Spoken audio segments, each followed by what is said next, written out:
欢迎来到热点新闻频道，请订阅并关注以获取最新资讯。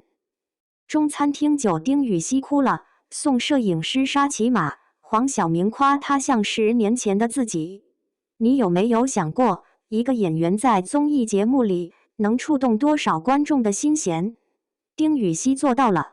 在中餐厅9的最后一天，他悄悄走进无人间，透过镜头的另一端，看着忙碌的大家，却把自己隔在了那个世界之外。那一秒，他情绪上头，泪崩了。无人间的泪光，丁禹兮的旁观者时刻。丁禹兮哭了。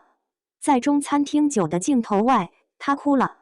他不哭是因为累，也不哭是因为节目结束的失落，他哭的是那种深深的、无法言喻的被隔绝感。他站在无人间，看着框外的世界，看着大家为了节目忙得不可开交，看着黄晓明、樱桃他们穿梭在厨房和餐厅之间。他想参与，想和他们一起拼到最后，可他只能站在那个小小的、封闭的角落里，默默看着，默默记录。我好像在另一个世界，看着他们忙碌的身影，而我却被隔在了那个世界之外。丁禹兮后来说出了自己的感受，他不是不想参与，他只是不想打扰，不想在最后一天给团队添任何麻烦。他选择了静静地看着，把大家的样子留在了照片里，也留在了自己的心里。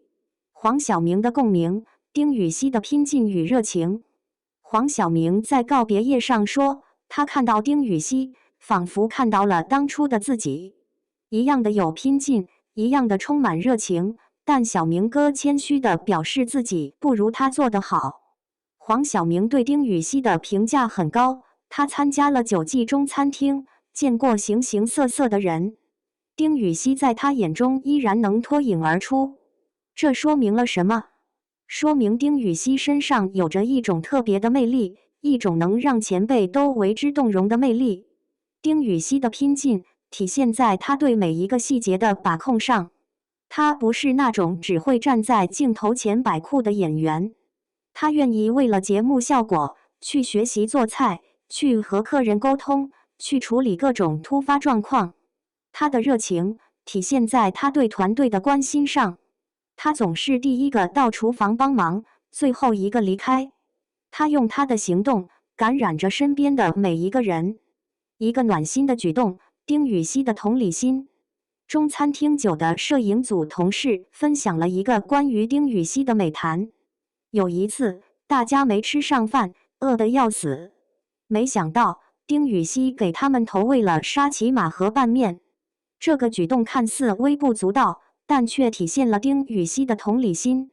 他不是那种只顾自己舒服的明星，他能感受到身边人的辛苦和不易。他用自己的方式去关心那些在镜头背后默默付出的人。他用一袋沙琪玛、一盘拌面，温暖了摄影组同事的心。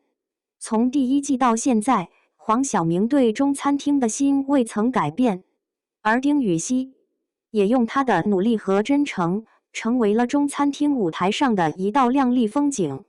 丁禹兮的故事告诉我们，成功不是一蹴而就的，它需要拼劲，需要热情，更需要一颗温暖的心。他用他的行动证明了自己是一个有实力、有温度的演员。中餐厅的舞台属于每一个用心付出的人，而丁禹兮就是其中最闪耀的那一个。